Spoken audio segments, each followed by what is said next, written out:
श्री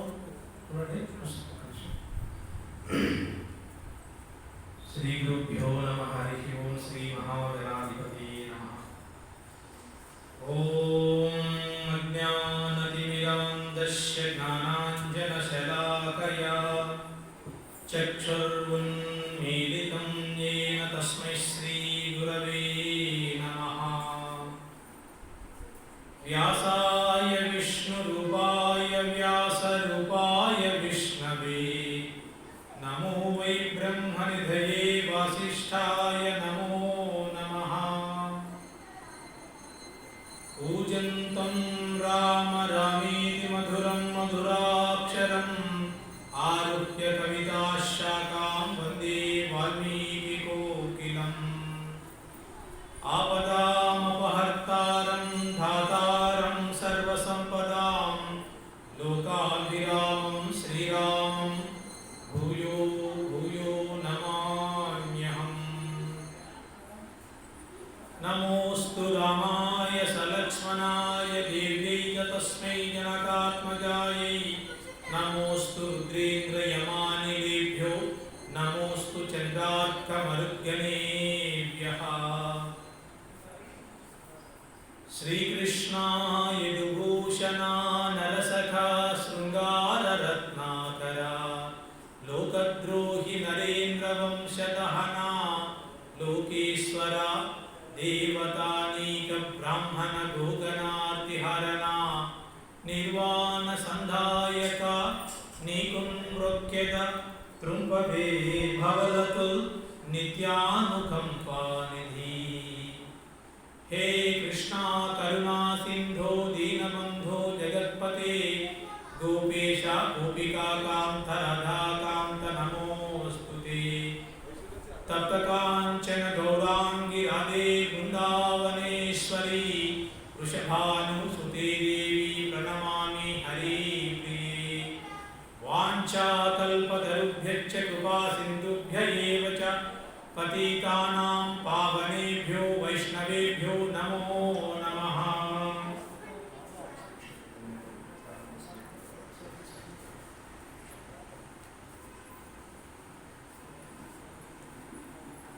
हरि ओम। श्रीकृष्ण परब्रह्मणे नमः। శ్రీకృష్ణ యొక్క నిర్హేతుక కృపా కటాక్షముల చేత భగవద్గీత మహాసభలు రెండు తెలుగు రాష్ట్రాలలో ప్రతి ఒక్కరికి అర్థమయ్యేలా సామాన్యునికి ఉన్న సందేహాలు అనుమానాలు తొలగించే విధంగా భగవద్గీత మహాసభలు స్వామి నా చేత ప్రవచనాలు సామాన్యునికి అందజేసేలా ఆక్షేపిస్తున్నాడు. దానిలో కొద్ది భాగంగా నెల్లూరులో రంగనాథ స్వామి ఆలయం ఈవో గారు మాకు సహకారం ఇచ్చి ఇక్కడ అనుమతించినందుకు ధన్యవాదాలు. హిందూ దేవాలయ ధర్మరక్షణ శాఖ అధ్యక్షుడు మరి బసవరాజు గారు మరి మల్లికార్జున రెడ్డి నెల్లూరు డిస్ట్రిక్ట్ సురేష్ గారికి ఎన్నో ధన్యవాదాలు. మొదటిగా భగవద్గీత మనం భారతదేశంలో పరిచయం లేనంతగా ప్రతి ఒక్కరికి భగవద్గీత తెలిసిందే. కానీ ఎంత బాగా తెలిసినప్పటికీ అర్థం చేసుకునేది చాలా తక్కువగా, పైగా అపోహలు ఈ మధ్య చాలా ఎక్కువయ్యాయి. భగవద్గీత అంటే ఇంట్లో పెట్టుకుంటే ఎక్కడ ఆ ఇంటికి ప్రమాదం వస్తుందో అన్న సందేహాలు ఉన్నాయి. ఎందుకంటే 70-80 సంవత్సరాల కిందట కొంతమంది చేసిన ఆ యొక్క కార్యాలకి భగవద్గీత అంటే కేవలం శవం దగ్గర పెట్టేది అనుకుంటున్నారు. కానీ వాస్తవానికి భగవద్గీత శవం దగ్గర పెట్టేది కాదు. పైగా భగవద్గీత అంటే కేవలం వృద్ధులకు రిటైర్ అయిన వాళ్ళకి మాత్రమే అనుకుంటుంటారు. కానీ భగవద్గీత శ్రీకృష్ణ భగవానుడు ఉపదేశించింది పరాక్రమ శక్తి కలిగిన అర్జునుడికి బోధించాడు తప్ప ఏ వృద్ధాశ్రమంలో కానీ లేకుంటే చనిపోయిన శవం దగ్గర బోధించలేదు. ముఖ్యంగా చిన్నపిల్లలకి, యువతి యువకులకి, గృహస్థులకి భగవద్గీత చాలా అవసరం. ఎందుకంటే వృద్ధాప్యంలో ఆ సమయంలో సంస్కృతంలో కఠినమైన శ్లోకాలు కొద్దిగా ఉన్న భగవద్గీత చదవాలంటే కంటి చూపు సరిగా కనపడకపోవచ్చు. ఒకవేళ కనబడినప్పటికీ శరీరం సహకరించకపోవచ్చు. ఒకవేళ శరీరం సహకరించినప్పటికీ రోగాలు ఉండొచ్చు. ఎందుకంటే పోతన భాగవతంలో సౌనకాది మహామునులు సూత మహామునితో అడుగుతారు, స్వామి అలసులు మంద బుద్ధియుతులు ఉగ్రరోగ సంకలితులు మందభాగ్యులు సుకర్మములు ఎవియం చేయజాలరు ఈ కలియుగమందు మానవులు కావున ఎయ్యది సర్వ సౌఖ్యమై అలవడు ఏమిటిన్ పొడం ఆత్మకు శాంతి మునీంద్ర చెప్పవే. స్వామి ఈ కలియుగంలో మా వాళ్ళు ఉన్నారే చాలా అలసిపోతున్నారు స్వామి. తిరుపావైకి అర్ధగంట సేపు కూర్చోవాలంటే కానీ శరీరం సహకరించదు, లేకుంటే భగవన్నామ స్మరాన్ని స్మరించుకోవడానికి కూడా శరీరం సహకరించదు. అదే 2 గంటల సేపు చలనచిత్రాన్ని చూడడానికి మాత్రం శరీరం సహకరిస్తుంది. కాబట్టి కలియుగంలో ఉన్న వాళ్ళు అలసులు మందబుద్ధియుతులు అంటున్నాడు. ఒకవేళ భగవద్గీత తీసి చదవాలన్నప్పటికీ ఆ ధర్మక్షేత్రే కురుక్షేత్రే సమవేత ఈ చోహమామకాహ పాండవ చైవ కెవకుర్వత సంజయ అంతే. ఆ నెక్స్ట్ ఆ శ్లోకం చదివితే ఈ సంజయుడు ఎవరో తెలియదు, ధృతరాష్ట్రుడు ఎవరో తెలియదు. ఒకవేళ తెలుసుకోవాలన్నా కానీ ఈ బుద్ధి సహకరించదు. అంత అర్థమయ్యే విధంగా ఉన్న విధంగా భగవద్గీతను మూసేస్తుంటారు. ఇంట్లో భగవద్గీత ఉంటుంది కానీ ఏ కబోర్డ్లో పెట్టేసి దుమ్ము పట్టిపోయాడు. కానీ అదే భగవద్గీత మహాభారత సంగ్రామంలో అర్జునుడు ఉద్ధరించింది. ఆ తర్వాత ఎంతోమంది శంకరాచార్యులు, రామానుచార్యులు, మధ్వాచార్యులు, నింబార్కాచార్యులు, విష్ణువాచార్యులు, శ్రీకృష్ణ చైతన్య మహాప్రభు, ఆ తర్వాత స్వామి వివేకానంద ఎంతోమంది ఆదర్శంగా తీసుకున్నారు. లోకానికి ప్రమాణంగా కూడా చెప్పారు. దాన్ని భగవద్గీతను గీతా ఉపనిషత్తు అంటారు. ఎందుకు గీతా ఉపనిషత్తు అంటారంటే భగవద్గీతలో అన్ని అధ్యాయాలు చూసే మూడు విభాగాలుగా చేశారు. 1 కర్మ శక్తము, 2 భక్తి శక్తము, 3 జ్ఞాన శక్తము. వీటి అన్ని సమ్మేళనం ఉపనిషత్తుల్లో సారాంశంగా ఉండేది. దానిని శ్రీకృష్ణ పరమాత్ముడు పాపం కలియుగంలో ముఖ్యంగా ఆంధ్రప్రదేశ్లో చాలామంది చాలా బిజీగా ఉంటారు. కాబట్టి వారి కోసం సానుకూలంగా ఉండే విధంగా భగవద్గీత 700 శ్లోకాలలో స్వామి 574 శ్లోకాలు చెప్పాడు. ఎందుకంటే ఉపనిషత్తులు చదువుకోవాలంటే గురుముఖ తరహా దాన్ని ఆ శ్లోకాలను ఉచ్చరిస్తే తప్ప మనం దాని యొక్క అర్థం చేసుకోలేం. ఎందుకంటే ఆ ఉపనిషత్తుల శ్లోకం ఒక భావం ఉంటుంది, దాని వెనకలో సమన్వయం చేసుకునే గూఢార్థం కూడా ఉంటుంది. అది గురుముఖ తరహా నేర్చుకుంటేనే అర్థమవుతుంది.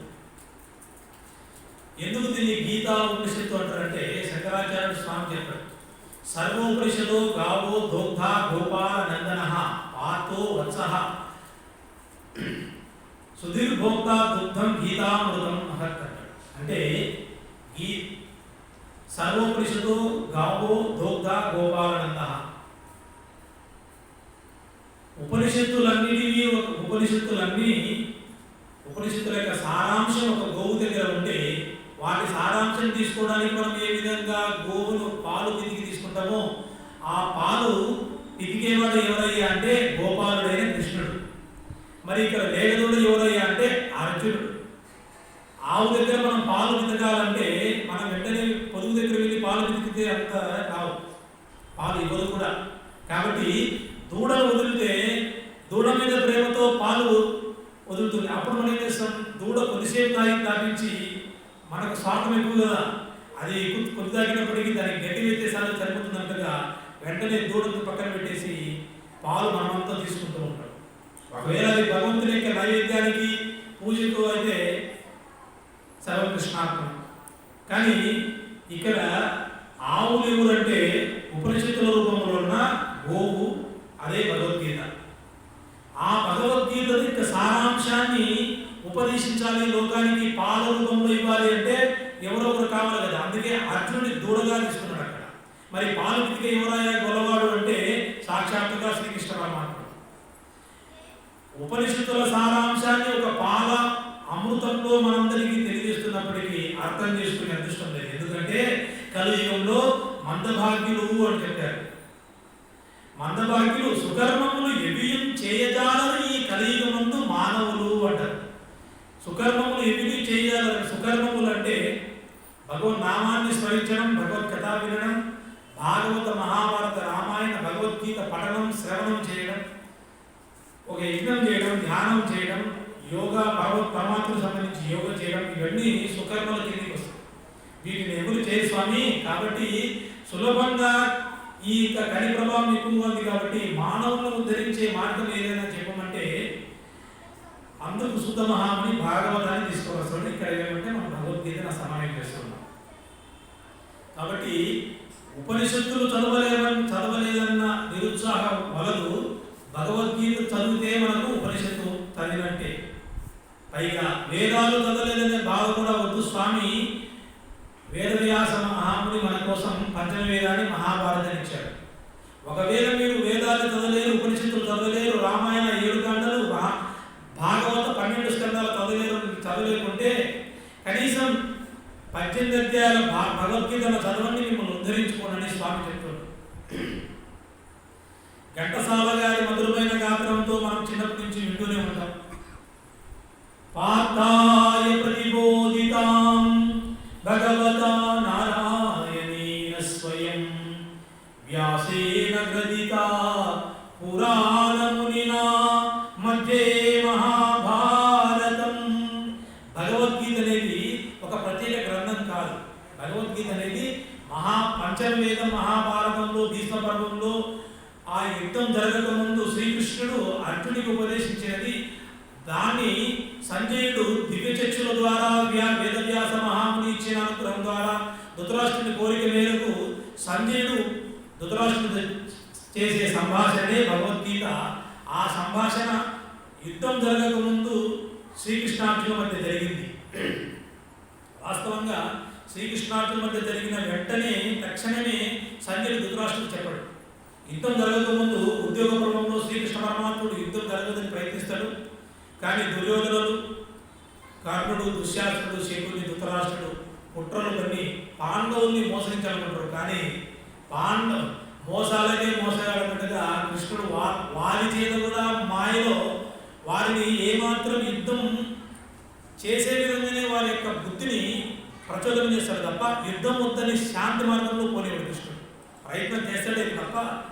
ఎందుకంటే అప్పటికే ఏకలవ్యుడు కూడా దుర్యోధన పక్షానే వెళ్తాడు.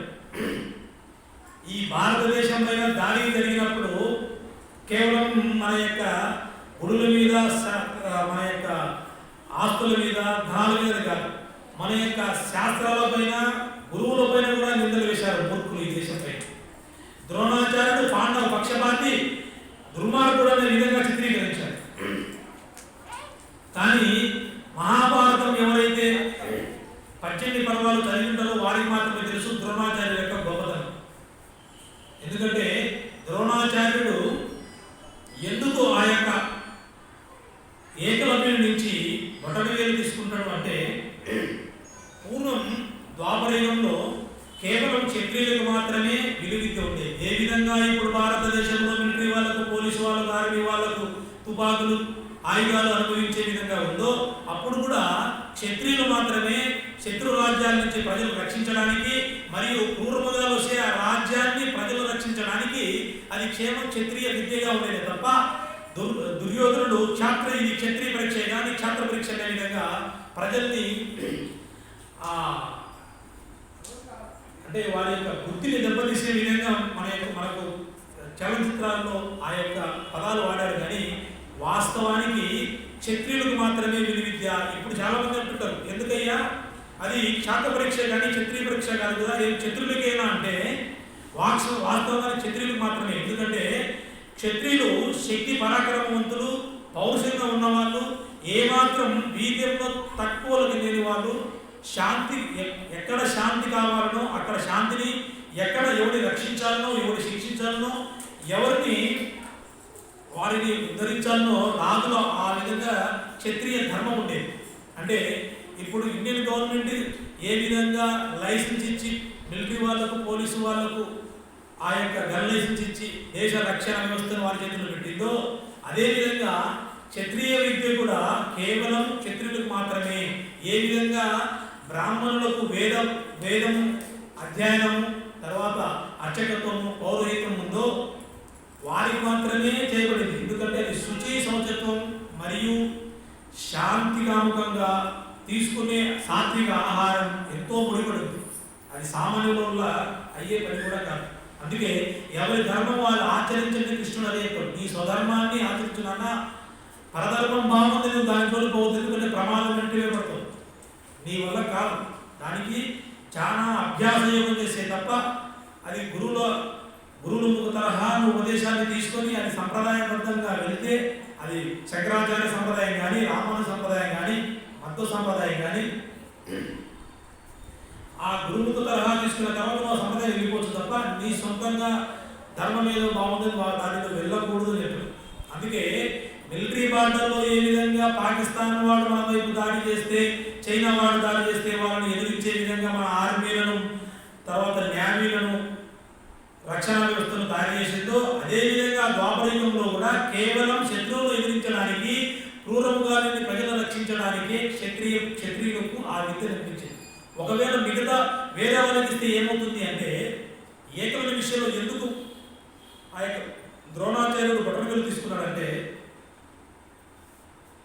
ఒకరోజు పాండవులు ద్రోణాచార్యుడితో అరణ్యానికి క్రూరముగాలని వాళ్ళని వేటాడి వాటిని ప్రజలు రక్షించాలని వెళ్ళినప్పుడు అనుకోకుండా వారి తోడుగా వచ్చిన వేట కుక్కలు ఆ అడవిలో తప్పించుకొని ఎక్కడైతే ఏకలవుడు ద్రోణాచార్య ప్రతిభ పెట్టుకుని ఇక్కడ విద్యను అభ్యసిస్తూ ఉండగా ఈ కుక్క ఆ ఏకలవ్యుడు ఎందుకుంటాడంటే కొద్దిగా శుచిగా లేకుండా ఉండడం, ఆ యొక్క జటలన్నీ తల జుట్టు కూడా జటలు బారి ఉండి చూడడానికి కూడా భయంకరంగా ఉంటాడు ఏకలవ్యుడు. దాన్ని చూసి కొత్త వ్యక్తి మన ఇంటి దగ్గరికి వస్తే ఏ విధంగా కుక్క మొరుగుతుందో అదే విధంగా అడవిలో ఉన్న ఏకలవ్యుని చూసి భయపడి పొరిగింది తప్ప ఏకలవ్యుడు కాటు వేయాలని లేదు. కానీ ఈయన విద్యను అభ్యసిస్తున్న సమయంలో నన్ను చూసి మొరుగుతావా అన్న కోపంతో ఆ మొరిగే కుక్కకు 7 బాణాలు నోరు తెరవనివ్వకుండా 7 బాణాలు వేస్తాడు. ఆ 7 బాణాలు వేస్తే అది ఎంతో బాధపడి ఆ బాణాలకు వెళ్ళడం, దాని ద్వారా ఆ వారి యొక్క దిశానిర్దేశం వల్ల ద్రోణాచార్య రావడం, ఏకలవ్యుని చూసిన వెంటనే ఆ బొటనవేలు తీసుకుంటాడు. ఇది మాత్రమే మన పాఠశాలలో ఉంది. మనల్ని తెలుగులో పక్కా చెప్పాలి అంటే వెధవలు చేసి పెట్టిండ్రు 70-80 సంవత్సరాల నుంచి. దాని వెనుకల ఉన్న ఆ ధర్మ సూక్ష్మాన్ని ఎవరు చెప్పలేకపోయారు. ఎందుకు ద్రోణాచార్యుడు ఏకలవ్యుని యొక్క బొటనవేలు తీశాడంటే, ఒక్క కుక్క మురిగితే నువ్వు 7 బాణాలు ఒక నోటికి వేశావే, రేపొద్దున ఎవడైనా నీ బంధువు నీ పైన కోపడితే, ఎవడైనా రేపొద్దున సామాన్య మానవుడు నీ పైన కోపడితే నువ్వు ఎంత చిత్రహింసలు పడతావు. మనం పాఠశాలలో ఒక చిన్న పిల్లవాడిని నీకు ఎవడరా విద్య చెప్పిందని మన వాళ్ళు అంటారు కదా, నీకు చదువు చెప్పిన వాడు ఎవడరా అని నీ ఉపాధ్యాయులు అంటారు కదా. అదేవిధంగా ఏకలవ్యుని కూడా ప్రశ్నిస్తారు, నీకు విద్య చెప్పిన వాళ్ళు ఎవరు అని. అది మొత్తం వచ్చేది లోకంలో ద్రోణాచార్యుడికే. అందుకు ఏకలవ్యుని యొక్క క్రౌర్యాన్ని గమనించి ఈయన వల్ల లోకానికి అపకారం ఉంది, ఇది పెద్ద ప్రమాదంలో పడుతుంది, నాకు కూడా ముప్పు వస్తుంది, ఈయనకు క్షత్రియ విద్య అవసరం లేదని ఆ బొటనవేలు తీసుకొస్తాడు. దాని వెనుకలో ఉన్న సూక్ష్మం ఏమిటంటే, ఒక ఆర్మీ ఆఫీసరు సెలవులలో ఇంటికి వస్తే ఆ తండ్రి దగ్గర ఉన్న తుపాకీ తీసుకొని ఒక పిల్లవాడు ఆడుకుంటూ ఉండగా, లేకుంటే ఆ అబ్బాయి కూడా తుపాకీ చూస్తుంటాడు, అనుకోకుండా ఒక కుక్క వచ్చి మొరిగితే ఏకలవ్యుడు అదే ఇప్పుడున్న కలియుగంలో ఆ తుపాకీ తీసుకొని కుక్కని కాల్చొచ్చా? కాలికి కానీ చేతికి కానీ కాల్చకూడదు కదా. దాన్ని ఏం చేయాలి? కుక్క మొరిగితే మనం కట్టెతో మందలించవచ్చు, లేకుంటే మట్టి పెడితే మందలించవచ్చు, లేకుంటే కేక వేసి మందలించవచ్చు. కానీ ఏకలవ్యుడు ఏం చేశాడు? విద్య ఉంది కదా అని తన యొక్క విద్యను శత్రువులు ఎందుకు ప్రయోగించుకోకుండా కుక్క పైన అంటే మూగజీవమైన ఒక కుక్క పైన ప్రయోగించాడు. అంటే తన యొక్క క్రౌర్యత్యాన్ని నేనింత మేధావని, నాకింత శక్తి ఉందని ఏకలవ్యుడు ఒక కుక్క పైన ప్రయోగించాడు. అంటే ఎవరి చేతిలో ఉంటే ఆ విద్య నిజంగా ఉపయోగపడుతుందో వారి చేతిలో ఉంటేనే. ఒకవేళ ఆ విద్య ఇతరుల చేతిలో ఉంటే ఏమవుతుందంటే, కుక్క పైన ఉపయోగించాడు ఏకలవ్యుడు, రేపు పొద్దున తన బంధువుల పైన కోపం వస్తే ఉపయోగిస్తాడు, ఆ తర్వాత లోకానికే కంటకంగా తయారవుతాడు. ఈ ధర్మసూత్రం ఎవరు చెప్పలేదు. ఎందుకంటే ఇప్పుడు మీరు కూడా అడగచ్చు, ఏం సార్ కేవలం పోలీసు వాళ్ళకైనా, గన్ లైసెన్స్ మిలిటరీ వాళ్ళకు, ఆర్మీ ఆఫీసర్లకైనా, ఏం మేము క్షత్రియులం కాదా, క్షత్రియ పరీక్ష కాదా, మేము కూడా గన్ లైసెన్స్ వాడచ్చు అంటే, నాన్న దేశాన్ని రక్షించేవానికి తప్ప సామాన్యుడికి గన్ లైసెన్స్ అవసరం లేదు. అదేవిధంగా ఈ కలియుగంలో ఏ ధర్మం ఉందో ఇండియన్ గవర్నమెంట్ ప్రతి ఒక్కరికి గన్ లైసెన్స్ ఇవ్వలేదు, ఎవరికి గన్ ఇవ్వలేదు కూడా. కేవలం రాజకీయ నాయకులను రక్షించడానికి, ప్రభుత్వాన్ని రక్షించడానికి, ప్రజలను రక్షించడానికి గన్ లైసెన్స్ కొంతమంది మాత్రమే ఇచ్చింది. అదేవిధంగా ద్వాపరయుగంలో కూడా గురువుల ద్వారా కొంతమంది మాత్రమే క్షేత్ర పరీక్ష ఇచ్చింది తప్ప అందరికీ విద్య నేర్పించేది కాదు. ఎందుకంటే ఎక్కడ ఆ విద్య ఉంటే అది సద్వినియోగం పడుతుందో అక్కడికి మాత్రమే ఆ విద్య అభ్యసించబడింది. కానీ మన పాఠ్య పుస్తకాలలో 7వ తరగతిలో నేను చదువుతున్న సమయంలో 7వ తరగతిలో వస్తుంది, ద్రోణాచార్యుని ఆ బొటనవేలు తీసివేయడం, దాన్ని పాండవ పక్షవాది, ద్రోణాచార్యుని దూషించడం ఇవన్నీ తెలుసు. కానీ మహా అపచారం. ద్రోణాచార్యుడు ఎందుకంటే తన మిత్రుడైన ద్రుపదుడు అవమానిస్తే గురుదక్షిణ అడిగినప్పుడు దుర్యోధనులు అందరూ వెళ్ళి ఓడిపోతారు ద్రుపదుని చేతిలో. పాండవులు వెళ్ళి అర్జునుడు ద్రుపదుని రథాన్ని కట్టివేసుకుని తీసుకొస్తాడు, ద్రోణాచార్యుని పాదాల దగ్గర వేస్తే ఆ ద్రుపదుడు మనసులో కక్ష పెట్టుకొని అరణ్యాన్ని వెళ్ళి మహాశివుని తపస్సు చేస్తే నాకు అర్జునుడు ఎదిరించే శక్తిగా కుమారుడు పుట్టాలి, లేకపోతే ద్రోణాచార్యుని చంపే బిడ్డ కావాలి అంటే దృష్టద్యుమ్నుడు మన ద్రౌపది మహారాజును పుడతాడు. ఎవరిని? ద్రోణాచార్యుని చంపడానికి. నీకు అర్జున్ లాంటి బిడ్డ పుట్టాడు నాన్న అంటే మరి ద్రౌపదుడు అడుగుతాడు, స్వామి కనీసం నాకు ఆ కుమారుడు 5 రకాలుగా ఉంటాడు కదా, అర్జునుడు నాకు అల్లుడైతే ఆ విధంగా నాకు కుమారుడు అవుతాడు కాబట్టి నాకు అర్జున అల్లుడు ఈ విధంగా ఒక కుమార్తెను ప్రసరించమంటే అయ్యో నిజంగా దృష్టద్యుమ్నుడు ద్రౌపది ఇద్దరు పుడతారు. ఈ దృష్టద్యుమ్నుడిని ద్రుపద మహారాజే ఆ ద్రోణాచార్యునికి పంపిస్తాడు. ఎవరి చేత అవమానించబడి భంగపరిచిండో అదే ద్రుపదుడు దృష్టద్యుమ్నుని వెళ్ళి ఆ ద్రోణాచార్యునికి విద్య నేర్చుకోమన్నాడు. ద్రోణాచార్యుడు తెలుసు ఈ వచ్చినవాడు దృష్టద్యుమ్నుడు నన్ను చంపడానికి పుట్టినవాడని తెలుసు. తెలిసినప్పటికీ దృష్టద్యుమ్నుడు క్షత్రుడు కాబట్టి విద్య నేర్పుతాడు. మరి ద్రోణాచార్యుడు గొప్పవాడా కదా? ఇది ఏ పాఠ్య పుస్తకాల్లో చెప్పలేదు. మన చిన్నతనం నుంచి మన భారతదేశంలో జరిగిన దాడులు, ఇటు మంచుకొండల నుంచి దుర్మార్గులు, ఇటు ఎడారి నుంచి వచ్చిన దుర్మార్గులు మన యొక్క గ్రంథాల్లో కూడా వక్రీకరించారు. ఏకలవ్యుడి చేతిలో బొటనవేలు తీయడం అది ధర్మం, అది గురువు యొక్క ధర్మం. మీరు ఏకలవ్యుడు అంత మంచివాడే అనుకుంటే, ధర్మాన్ని అవలంబించేవాడు అనుకుంటే మీరు చూస్తే ఆ యొక్క 11వ అక్షయ సైన్యంలో దుర్యోధన పక్షాన నిలబడతాడు ఏకలవ్యుడు. మరి ఏకలవ్యుడు ఏ విధంగా మంచివాడు అవుతాడు? నిజంగా ధర్మాన్ని అనుసరించేవాడు, నిజాన్ని ధర్మాన్ని అవలంబించేవాడు, ఆచరించేవాడు ఏకలవ్యుడు అయితే ఆయన కూడా పాండవుల పక్షాన నిలబడాలి తప్ప ఏకలవ్యుడు పాండవుల పక్షాన నిలబడలేదు. దుర్మార్గుడైన దుర్యోధన పక్షాన నిలబడ్డాడు. వీని వల్ల ప్రమాదం ఉందని తెలుసుకొని ద్రోణాచార్యుడు ఆ బొటనవేలు తీసుకొస్తాడు. ఇది మహాభారతం 18 పర్వతాలు చదివిన వారికి మాత్రమే తెలుస్తుంది, మిగతా ఎవరికి తెలియదు. మన దౌర్భాగ్యం ఏమిటంటే ఎవరో రాసిన పుస్తకాలు చదివి ఇదే నిజము, ఇదే మహాభారతం ఆ డివిఎస్ కన్నా చూసి నిజంగా కర్ణుడు దానవీర సూరకరంటారు మీరు అనుకున్నట్టుగా కర్ణుడు దానంలో గొప్పవాడు తప్ప వీరుడు సూర్యుడు కాదు. ఎందుకంటే అభిమన్యు చేతిలో 4 సార్లు పారిపోతాడు, ఉత్తర గోకులంలో అర్జునుడి చేతిలో మూర్చబడిపోతాడు, ద్రౌపదుడి చేతిలో ఘోరంగా ఓడిపోతుంటాడు. చిత్రాంగదుడు రథాన్ని తీసుకెళ్తుంటే దుర్యోధనుడిని పారిపోతాడు కర్ణుడు. ఎక్కడ వీరుసూరుడు?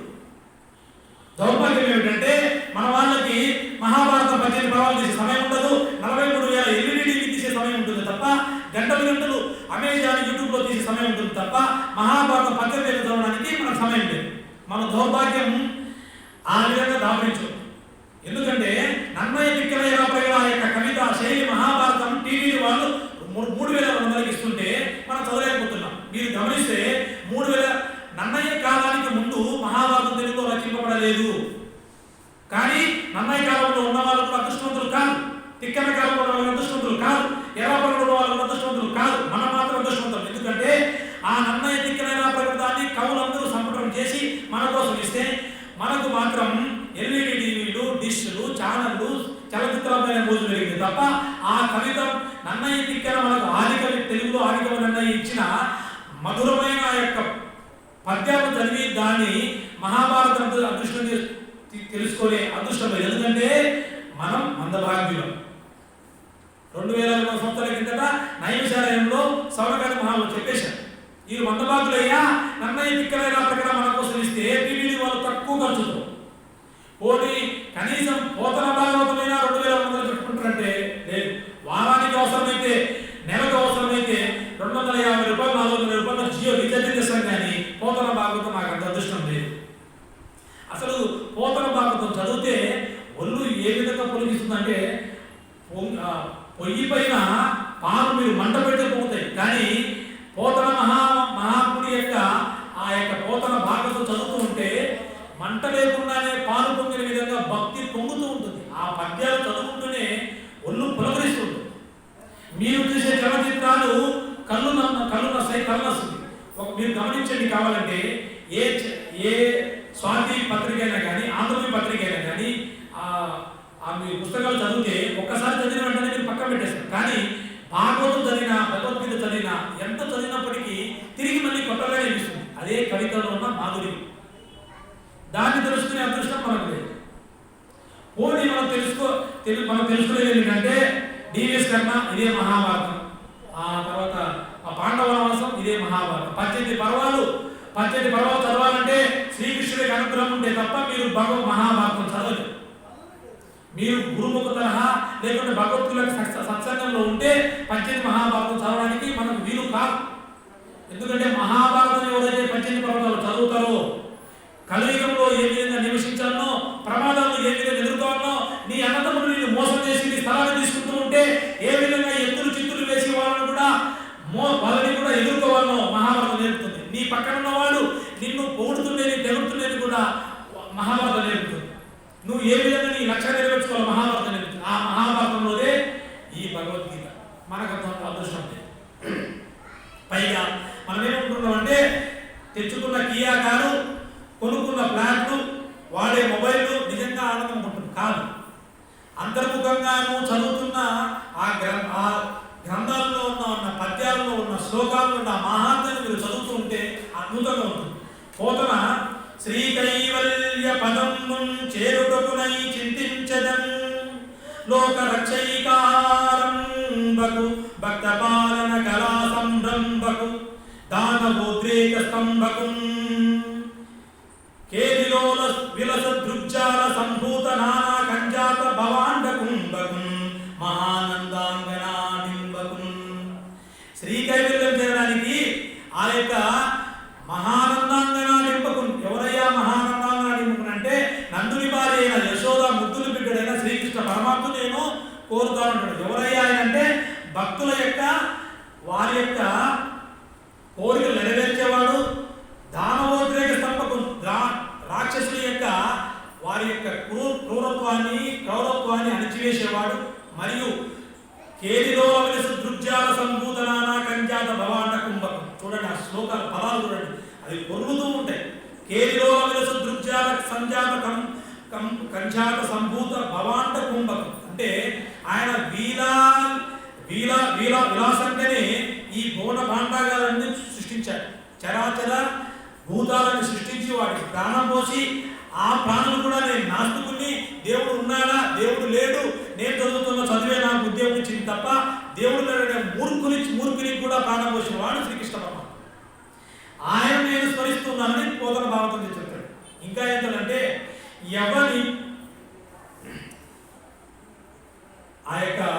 ఎవని నామము ఏ బుద్ధునుడు వంగ సంసార బంధంబు సమసిపో అంటే ఎవరి నామమైతే ఏ బుద్ధుడు వంగ, హరినామం కానీ, నారాయణ నామం కానీ, కృష్ణనామం కానీ, రామనామం కానీ, రంగనాథ నామం కానీ, ఏ నామమైనా ఏ బుద్ధుడు అయినా ఉదయం కానీ మధ్యాహ్నం కానీ సాయంకాలం నువ్వు నిద్రించేటప్పుడు కృష్ణ రామ ఉదయం నిద్రలేచేటప్పుడు కూడా పలికినప్పటికీ నీ యొక్క సంసార దుఃఖ రాశి తొలగించేవాడు ఆ నారాయణుడి గురించి చెప్పు అంటాడు.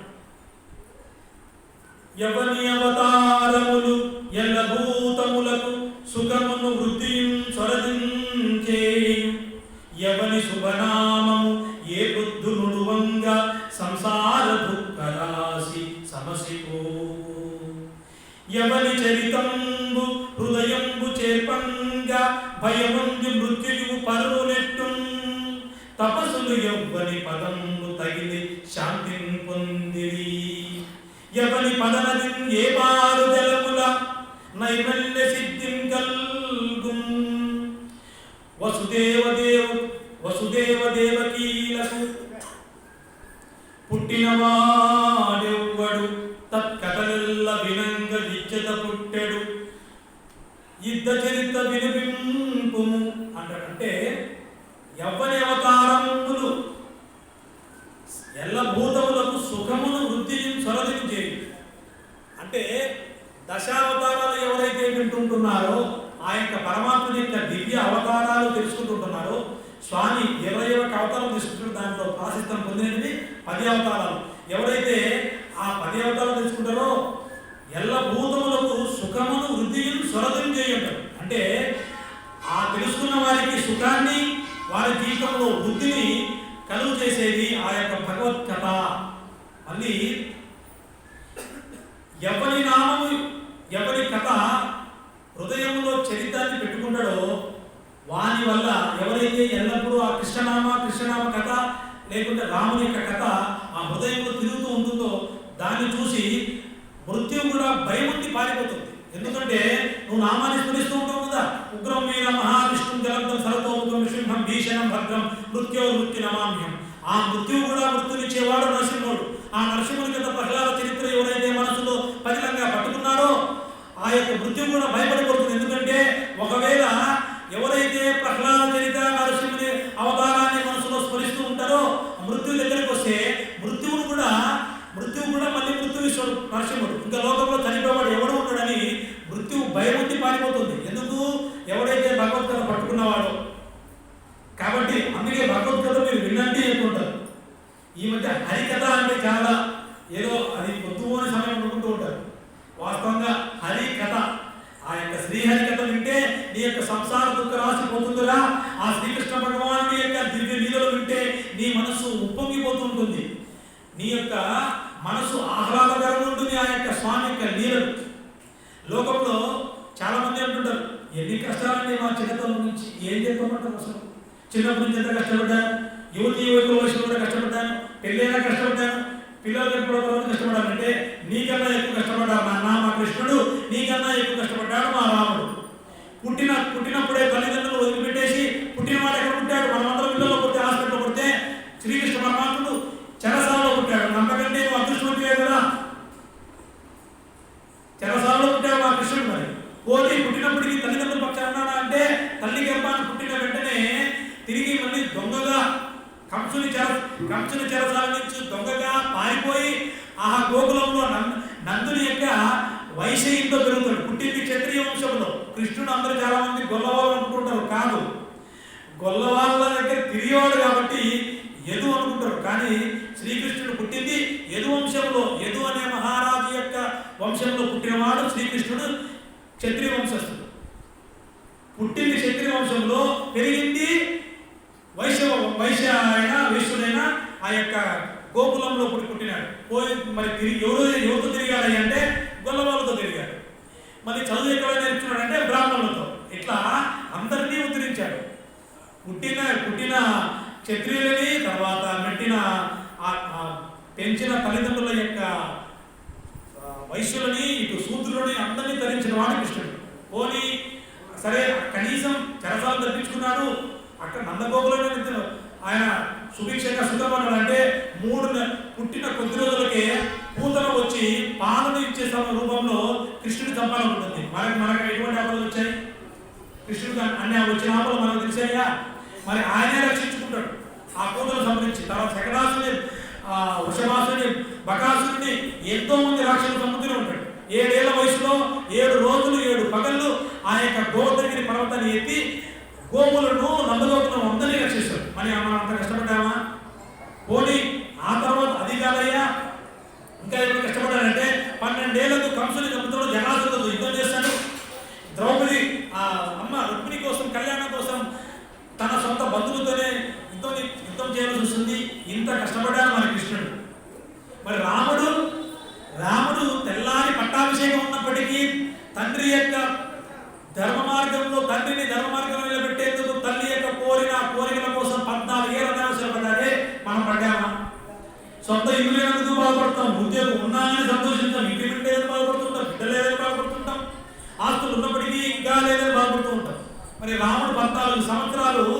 రాజ్యం పట్టుబాంపుల పైన పవనించాల్సిన రాముడు ఎంత కష్టపడ్డాడు. చెప్పులు లేకుండా నడుస్తాడు, మనం పాదరక్షలు నడుస్తామా? ఆయన అప్పటికి దండకాలంగా నడిచాడు. మరి ఎంత కష్టపడ్డాడు మా రాముడు.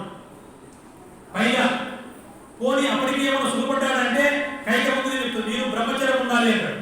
మరి వారితో సుఖం కూడా లేదు. 14 ఏళ్ళ అవసరాలు బ్రహ్మచర్యం ఉండమంటే ఎంత కష్టం, పక్కన బాగా పెట్టుకొని. అది సాధన.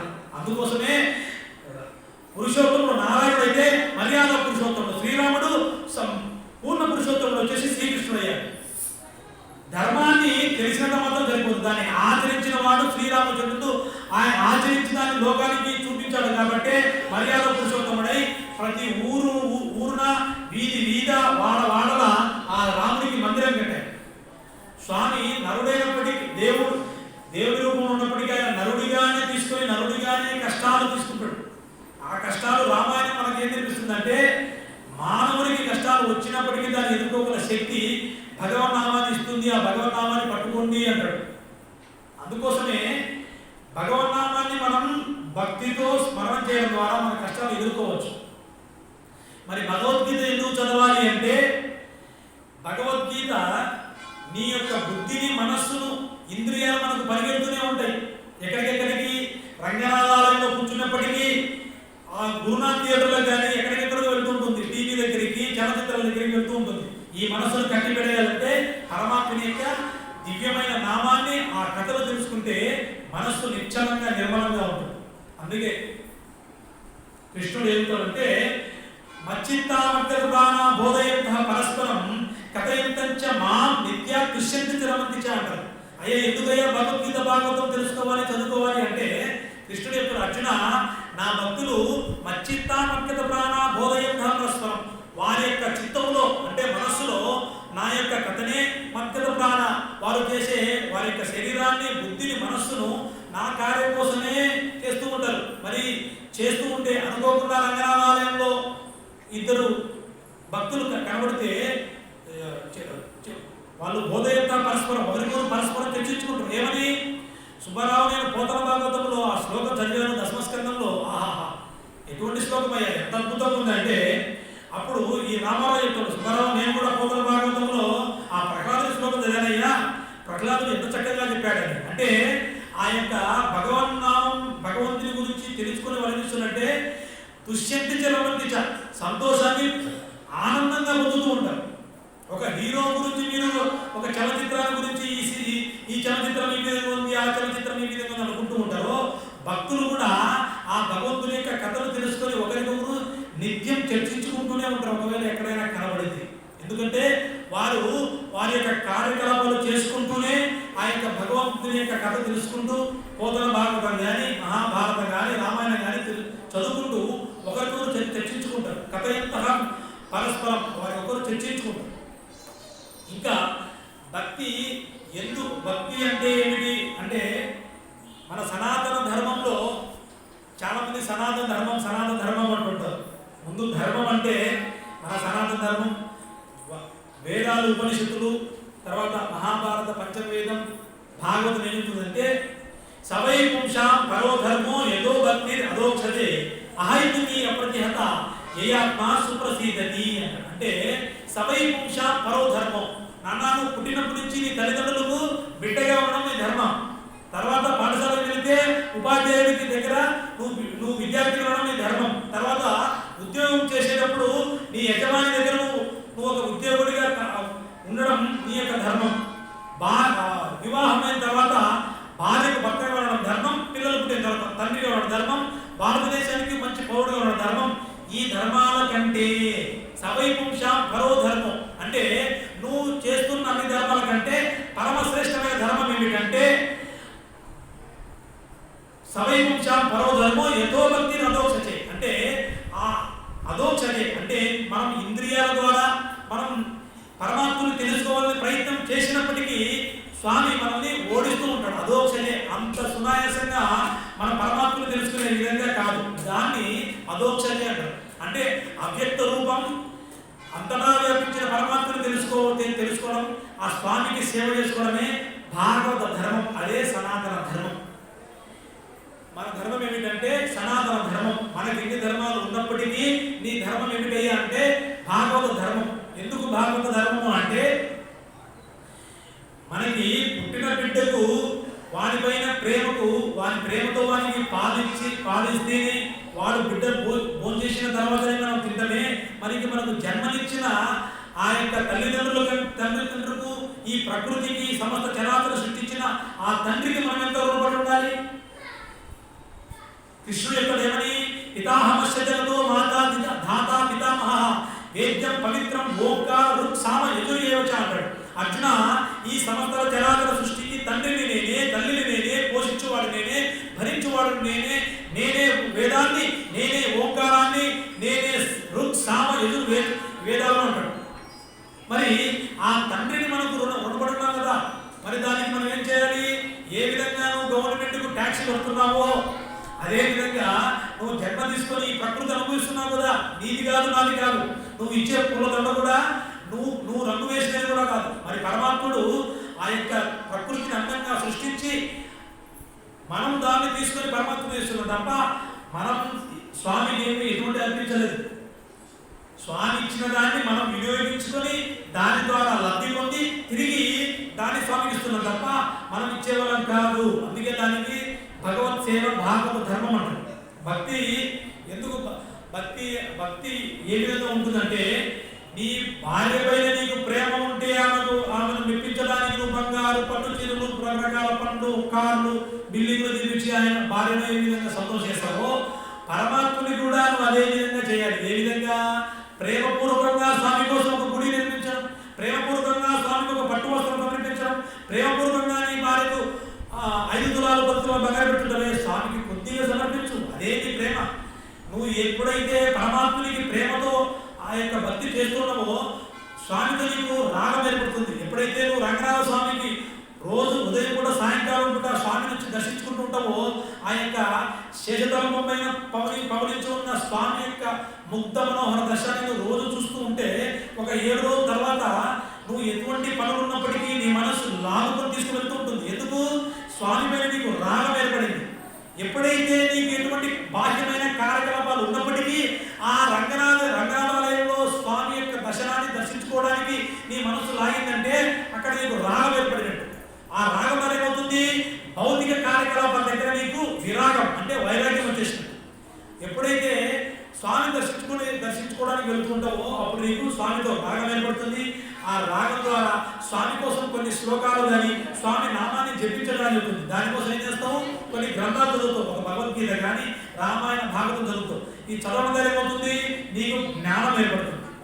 తర్వాత ఆ జ్ఞానం ద్వారా స్వామికి ఏ విధంగా నువ్వు అర్చన చేయాలి, స్వామికి ఏ విధంగా నువ్వు పూజలు చేయాలి, స్వామి నామాన్ని ఏ విధంగా జపించాలని ఈ రంగనాథాలయంలో ఉన్న ఎవరో ఒక పరమాత్ముడిని అనుగ్రహించి ఒక అర్చకుడు కానీ ఒక బ్రాహ్మణుడు కానీ వాళ్ళ యొక్క వృత్తిని ప్రచోదనం చేసి నీకు గురువు ప్రత్యక్ష చేశారు. ఇక్కడే నువ్వు శూద్రంలో పుట్టినప్పటికీ, వైశ్యంలో క్షత్రియ కులంలో పుట్టినప్పటికీ కూడా నీకు రామాయణ సంప్రదాయం ఆ యొక్క పంచమ సంస్కారం ద్వారా నీవు కూడా పావనం చెందడానికి స్వామి రామాయణ సంప్రదాయంలో ఆ అనుగ్రహం ఉంది.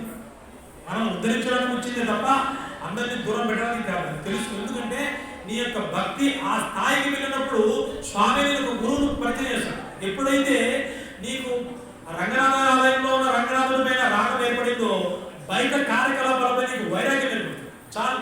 నువ్వు నెల్లూరులో ఉద్యోగం చేస్తూ భార్యను పోషించుకుంటూ బిడ్డల్ని పోషించుకుంటూ కూడా నీవు కూడా వైరాగ్యంలో ఉన్న ఒక సన్యాసివే.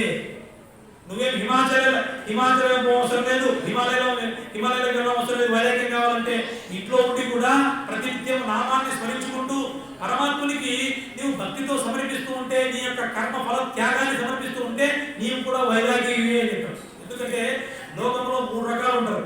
ఒకరు భోగి, 2 త్యాగి, 3 యోగి. అంటే భోగి అనేవాడు నాది నాకే, నీది కూడా నాకే అంటాడు. వీడు భోగి. వీడికి వచ్చినంత సంతోషించాడు, పక్కవాడిని కూడా నాకే కావాలంటూ ఉంటాడు. త్యాగి ఎవరు అంటే వచ్చింది నాకేమొద్దు, ఈ లోకానికి ఉపయోగపడితే చాలు ఉంటుంటాడు. వాడు త్యాగి. అది భగవంతుని కైంకర్యం చేయడు. కానీ యోగి ఎవరంటే తనకి లభించిన దాన్ని సంపాదన కానీ ఆస్తులు కానీ ఎటువంటిదైనా కానీ సర్వం కృష్ణార్పణం అని భగవంతుని సేవలో వినియోగించేవాడు యోగి. అంటే నీ సంపాదనలో కొద్దిగా పరమాత్మునికి సేవలో వినియోగించడం, పరమాత్మ నామాన్ని జపించడం, కొంతమందికి అన్నదానం చేయడం, కొంతమందికి భగవద్గీతలు దానం చేయడం, కొంతమందికి ఆ యొక్క భగవద్గీత ప్రవచనాలను చేపించడం, ఇవన్నీ ఏమవుతాయంటే యోగి లక్షణాలు ఉంటాయి. అంటే నీ యొక్క వాక్కు పరమాత్మని కోసమే, నీ మనస్సు పరమాత్మని కోసమే, నీ బుద్ధి పరమాత్మని కోసమే, నీ శరీరం పరమాత్మని కోసమే. అప్పుడు ఏమవుతుంది, నీవు కూడా ఒక యోగి లెక్కనే నడుస్తూ ఉంటావు. ఎక్కడ బాహ్యంగా అందరిలో తిరుగుతున్నప్పటికీ నువ్వు పరమాత్మనితో ఐక్యమై ఉంటావు కదా, పరమాత్మ నామాన్ని స్మరిస్తూ ఉంటావు కదా మనసులో. అప్పుడు నువ్వు ఒక యోగిలాగే ఉంటావు తప్ప భౌతిక కార్యకలాపంలో ఏ విధంగా సామాన్యుడు నాస్తికుడు చెప్పుకుంటూ ఉంటారు, మేము సైంటిస్టులం, మాకు భగవంతుడితో చర్చ లేదని. వాళ్ళని కూడా కృష్ణుడు చెప్తాడు, నాన్న అవజానంతి మా మూఢ మానసి తనమాశ్రితం పరంభావం అవజానంతి మమభూత మహేశ్వరం అంటాడు. అర్జున, ఈ లోకంలో కొంతమంది నాస్తికులు కృష్ణుడు కూడా సామాన్యుడు మానవుడే కాబట్టి భగవంతుని కొలవడం అవసరం లేదు అనుకుంటాడు. కానీ పరంభావం అవజానంతి మమభూత మహేశ్వరం, ఈ సమస్త చరాచర సృష్టికి నేనే మహేశ్వరుడు తెలుసుకోలేక మూర్ఖులు నన్ను స్మరించలేరు అంటాడు కృష్ణుడు. వీరి గురించి కూడా చెప్పారు. ఇప్పుడు ఆ ఎడారి నుంచి వచ్చిన గాడిదల గురించి చెప్పాడు, ఇటు మంచుకొండ నుంచి వచ్చిన గొర్రెల గురించి కూడా చెప్పాడు స్వామి 5,000 సంవత్సరాల కిందటే. కాబట్టి మీరు నిశ్చేష్టంగా భగవంతుని యొక్క నామాన్ని స్మరించవచ్చు. ఎందుకంటే మనకు రామానుజాచార్య స్వామి మనకు ప్రామాణికమే తప్ప దారిని పోయే గొర్రెలు గాడిదలు మనకు సాంప్రదాయం కాదు. ఎందుకంటే చాలా మంది అంటూ ఉంటారు, కొన్ని గొర్రెలు గాడిదలు ఏమని, మీరు విగ్రహారాధన చేయకండి, విగ్రహారాధన చేసి నరకానికి పోతారండి. వాళ్ళని చెప్పండి, మాకు స్వర్గం అవసరం లేదురా, మేము స్వర్గానికి మీకోసం తెలుస్తాం, వచ్చి రంగనాథంలో ఒకసారి రంగాన్ని పిలుచు, లేకపోతే కృష్ణాన్ని పిలుచు, నీకు స్వర్గం తథ్యం. మాకు స్వర్గం అవసరం లేదు, మాకు వైకుంఠధామం, ఆ యొక్క గోలోకధామం, ఆ యొక్క పరమాత్ముని దగ్గర స్థిరస్థాయిగా సత్వచిత్తు ఆనంద రూపాన్ని పొందడమే నిజమైన కైవల్యం ముక్తి. అంతే తప్ప మాకు సుఖాలు అనుభవించే, భోగాలు అనుభవించే స్వర్గం మాకు వద్దు. ఎవడైనా మీ దగ్గరికి వచ్చి మీరు నరకానికి వెళ్తారు, మా దేవుని కూర్చోకపోతే నీకు స్వర్గం కావాలంటే మా రంగనాథాలయంలో రారా, ఒక్కసారి దర్శించుకొని రంగాను, అంతే, నువ్వు మా సంప్రదాయంలో ఉండాలని అవసరం లేదు, నువ్వు రంగాను నీకు ముక్తి. పురంధరదాసు కర్ణాటక సంగీతంలో చెప్పాడు, యారే రంగనా యారే కృష్ణనా యారే రంగనా కరయ బందవరు, యారే రంగనా యారే కృష్ణనా కరయ బందవరు. అంటే ఎవరయ్యా ఈ రంగుడు, ఎవరయ్యా ఈ కృష్ణుడు, నేను పిలిచిన వెంటనే వచ్చాడే. గోపాల కృష్ణన పాప వినాశన, వచ్చినవాడు ఎవడు, గోపాలకృష్ణ, నా పాపాన్ని తొలగించేవాడా అని పురంధరదాసుడు. యారే రంగన యారే కృష్ణన కరయ బందవరు, పిలిచిన వెంటనే వచ్చారే. నువ్వు పిలిచిన వెంటనే స్వామి వస్తాడు. ఎందుకంటే మయ్యేవ మన ఆదర్శం మై బుద్ధి నివసిసి మయ్యేవ అత ఉద్దమ సంశయ అంటాడు. తర్వాత అంటే మయ్యేవ మన ఆదర్శం మై బుద్ధి నివసిసి మయ్యేవ, ఎవరైతే వారి మనస్సులో బుద్ధిలో సర్వకాల సర్వావస్థలకు సర్వదా నా యొక్క నామాన్ని, ఆ యొక్క దివ్య రూపాన్ని ఎవరైతే స్మరిస్తూ ఉంటారో వారి యందు నేను నివసించి ఉంటానో, వారు నా యందు నివసించి ఉంటారో, ఇందులో ఎటువంటి సందేహం లేదు అర్జున అంటాడు. ఎందుకంటే కృష్ణుడు చెప్పేమని, అహమాత్మ గుడాకేశ సర్వభూత ఆశ్రయస్థిత అంటాడు. అహమాత్మ గుడాకేశ అంటే సర్వభూతముల యందు కూడా గూఢంగా పరమాత్ముడు ఇక్కడ ఉంటాడు. ఎక్కడ, ఈ యొక్క నాభి నుంచి నాసికారంధ్రం నుంచి జానుడు, నాభిరంధ్రం నుంచి జానుడు పెడితే ఇక్కడ ఆత్మారాముడు ఉంటాడు. అందుకే మన వాళ్ళు నమస్కారం చేసి ఇక్కడ నమస్కారం చేస్తూ ఉంటారు. బాహ్యంగా సముడికే కాసు, అంతరంగంగా ఉన్న ఈ రంగనాథుడు కూడా నమస్కరించురా నాయన అని అర్థం. ఇక్కడ ఉంటాడు స్వామి. మరి ఇక్కడ ఉన్న స్వామికి మనం యజ్ఞం చేసి ఏమేయాలి, మాంస ముక్కలు అవి వేయకూడదు. ఇది వచ్చేసి యజ్ఞ వాటికి అవుతుంది. నిజంగా ఈ యజ్ఞ వాటికి అయితే మన వాళ్ళు ఏం వేస్తారంటే ముందు నెయ్యి వేస్తారు. ఎందుకంటే యజ్ఞం చేయాలంటే నెయ్యి కదా వేసేది. యజ్ఞం చేసినప్పుడు నెయ్యి వేసిన దాంట్లో నవధాన్యం వేస్తారు కదా, నవధాన్యంతో చేసిన వంటనే మనం తీసుకుంటాం తప్ప మిగతాది తీసుకో.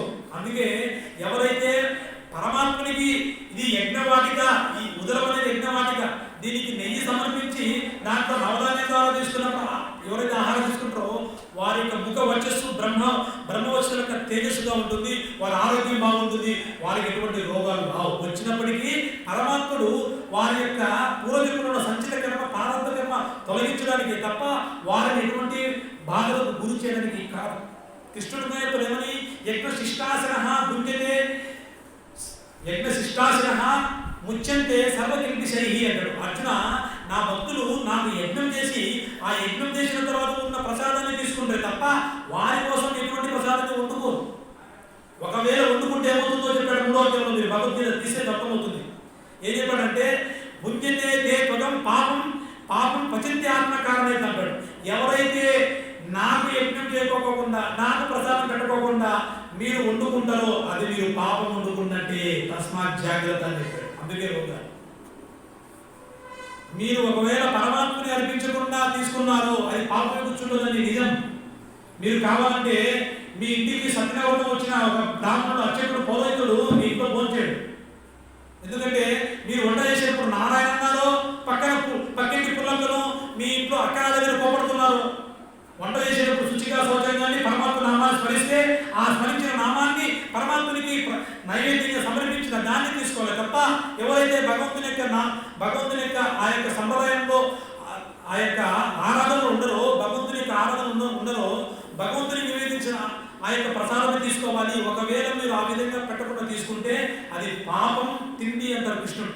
రోడ్డు పైన నీకు పక్కన మురిక్కుంటూ ఉంటుంది, ఈ పక్కన పందులు తిరుగుతూ ఉంటాయి, వీడు మాత్రం ఆ పక్క చెత్తకుండా ఉంటుంది. వేడి బజ్జీలు ఆ గోవిడులు తింటే రోగం ఎందుకు రాదు? పక్కనే KMR hospital, SIMS hospital, NIMS hospital మీకోసం వచ్చింది. ఎందుకంటే మీరు గమనిస్తే వాస్తవంగా ఎటువంటి ఆహారం తీసుకోవద్దండి. ఆహార శుద్ధి సత్వశుద్ధి స్మృతి ధ్రువ అంటే భాగవతం ఆహార శుద్ధం సత్వశుద్ధి నీ యొక్క ఉపనిషత్తు చెప్తుంది. నువ్వు తీసుకునే ఆహారం శుద్ధిగా ఉంటే సత్వశుద్ధి, నీకు రజోగుణం తమోగుణం వెళ్ళి నీకు సత్వగుణం వస్తుంది. ఎప్పుడైతే సత్వగుణం వచ్చిందో ధ్రువ స్మృతి, నీ యొక్క బుద్ధి దృఢంగా ఉంటుంది. ధ్రువం అంటే స్థిరంగా ఉంటుంది. అంటే తెలుసుకున్న జ్ఞానాన్ని నువ్వు తెలుసుకున్న భగవద్గీత ప్రవచనాల ద్వారా కానీ నువ్వు చదువుకున్న శ్లోకాల ద్వారా కానీ నీ నాలుక శుద్ధి అవుతుంది. ఎందుకు? పరమాత్మ ప్రసాదం తీసుకుంటే నీకు గ్యాస్ రాదు, అల్సర్ రాదు, బీపీ రాదు, షుగర్ రాదు. ఒకవేళ వచ్చిందనుకో రంగనాథుడే నిందా, స్వామి నీ యొక్క ప్రసాదం తీసుకుంటున్నానే, నీకు సమర్పించి నేను తీసుకుంటున్నానే, మరి నాకు ఈ అనారోగ్యం ఇచ్చావే, మరి నువ్వే కదా బాధ్యత అంటే ఓహో అరే అది నీ యొక్క సంచిత కర్మ ప్రారంభ కర్మ వచ్చింది నాన్న తీసేసరి చెప్తాడు స్వామి. కాబట్టి భక్తులకి భయమే ఉండదు. అందుకే స్వామి యజ్ఞం చేసిన దాన్ని సమర్పించి తీసుకుంటారు తప్ప నా భక్తులు ఆ విధంగా తీసుకోవడం ద్వారా వారు చేసిన పూర్వకర్మలో ఈ జన్మలో ఉన్న పాపాలను నేను తొలగించేస్తాను అర్జున అన్నాడు స్వామి. పైగా ఏమంటున్నాడు, మీరు భయపడి ఆలయానికి రావద్దురా, భయపడి ఆ నవగ్రహాల దగ్గరికి దోషం ఉందని భయపడద్దు, శని దోషం కుజ దోషం ఉందని భయపడద్దు అన్న. ఎందుకంటే ఆ గ్రహాలకు అనుగ్రహించేవాడు నేనే, ఆ గ్రహాలకు ఆగ్రహం చూపించేవాడిని కూడా నేనే. ఎందుకంటే సమస్త చరాచర సృష్టిని నేను స్వామి. ఆకాశాత్ పతితం తోయం యథాగచ్చతి సాగరం సర్వదేవత నమస్కారం కేశవం ప్రతిగచ్చతి. అంటే ఏ విధంగా ఆకాశంలో మేఘాలు వర్షించి ఆ వర్షము ఏ విధంగా నదుల ద్వారా సముద్రంలో చేరుతుందో అదే విధంగా సర్వదేవత నమస్కారం కేశవం ప్రతిగచ్చతి. మీరు వినాయకుడు నమస్కరించిన కేశవం దగ్గరికే, మీరు శివుని నమస్కరించిన కేశవం దగ్గరికే, మీరు అమ్మవారిని నమస్కరించిన కేశవం దగ్గరికే. ఎందుకంటే కేశవం ప్రతిగచ్చతి, అది ఆయన దగ్గరికి ఉంటుంది. నదుల్లో నీళ్ళు నిలకడగా ఉండవు, ఒక సముద్రంలో నిలకడగా ఉంది.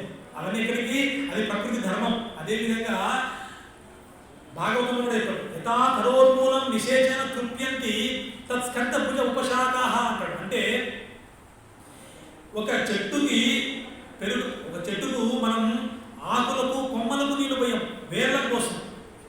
అంటే ఒక చెట్టుకు నీళ్లు వేర్లకు పోసి ఏ విధంగా వేర్ల నుంచి కొమ్మలకు, శాఖలకు, తర్వాత ఆకులకి, పండ్లకు, పుష్పాలకు వెళుతుందో అదేవిధంగా ప్రాణ ఉపాహారాచ యతేంద్రియం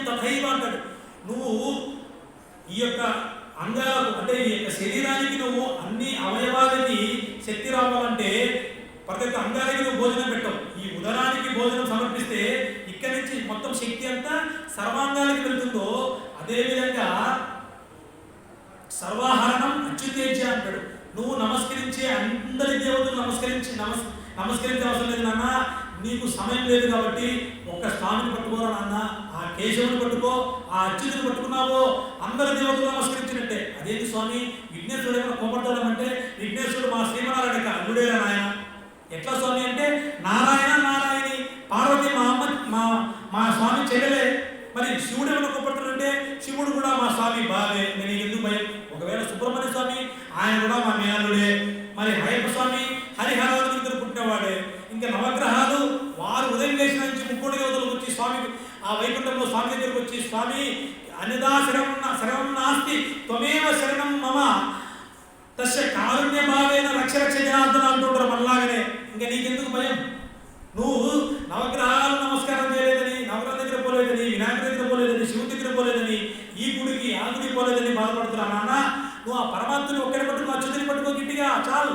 ఎందుకంటే ఏ విధంగా చెట్టుకు వేళ్ళకు నీళ్ళు పోస్తే కొమ్మలకి మొక్కలకి ఆకులకి ఏ విధంగా వెళ్తుందో అదే విధంగా ఒక రంగనాథుని యొక్క పాదాలను గట్టిగా పట్టుకున్నావా ఈ లోకంలో ఉన్న ముక్కోటి దేవతలకు దిక్కులకు అందరికీ వెళ్తుంది. కాబట్టి నువ్వు చింతించొద్దు నాన్న, నీ భక్తి దృఢంగా పట్టుకోవాలి. కృష్ణుడు అదే మత్త పరదరం నా కించిత స్థితనంజయ అంటాడు. అర్జున నాకంటే ఇంకా పైది ఏమీ లేదు, నాకంటే ఇంకా ఇతరత్రా ఏమీ లేదు, ఇంకా నేనే చిట్ట చివరి స్థాయి వాడిని అంటాడు. ఇంకా నాకంటే ఇతరత్రా ఏమీ లేదు, నన్ను దాని ఏమీ పోలేదు అంటాడు. నా మత్త పరదరం నా కించిత స్థితనంజయ అంటాడు. నీకు ఎటువంటి సందేహం లేదు. పైగా స్వామి మరి మేము భగవంతుని భక్తి చేయడం వల్ల మాకేమన్నా కష్టాలు వస్తాయి అంటే కృష్ణుడు చెప్తాడు, క్షిప్రం భవతి ధర్మాత్మ శాంతిని నిగచ్చతి కౌంతేయ ప్రతిదానీహి నమే భక్త ప్రణశ్యతి నమే భక్త ప్రణశ్యతి నా శ్రీకృష్ణ భక్త ప్రణశ్యతి నా శ్రీహరి భక్త ప్రణశ్యతి నా శ్రీరామ భక్త ప్రణశ్యతి అంటే అర్జున ఒకవేళ నా భక్తులు అనుకోకుండా అంతవరకు భగవంతుని యొక్క భక్తులు లేకుండా అంతకుముందు చేసిన దురాక్రమాలు కొన్ని దుష్ట కార్యక్రమాల వల్ల మీకు ఎటువంటి పాపం ఉన్నప్పటికీ వాడు నా నామాన్ని గట్టిగా పట్టుకున్నాడు కాబట్టి, నా నామాన్ని స్మరిస్తున్నప్పుడు కాబట్టి, ప్రతిరోజు రంగనాథాలయానికి వచ్చి నా యొక్క పాదాలని స్మరిస్తున్నప్పుడు కాబట్టి, నా యొక్క తీర్థాన్ని తీసుకున్నాడు కాబట్టి, నా యొక్క ప్రసాదాన్ని తీసుకున్నాడు కాబట్టి వాని యొక్క పాపాన్ని తొలగించి ఏ విధంగా ప్రతినిత్యము ఆరాధన చేసుకుంటున్న ధర్మ మార్గంలో ఉంటున్న ఆ యొక్క భక్తుడికి ఎటువంటి శాంతినిస్తానో అనుకోకుండా చిన్నతనం నుంచి కొన్ని చేసిన పాపాలు ఉన్నప్పటికీ నా నామాన్ని స్మరిస్తున్నా కదా వానికి కూడా నేను శాంతినిస్తాను.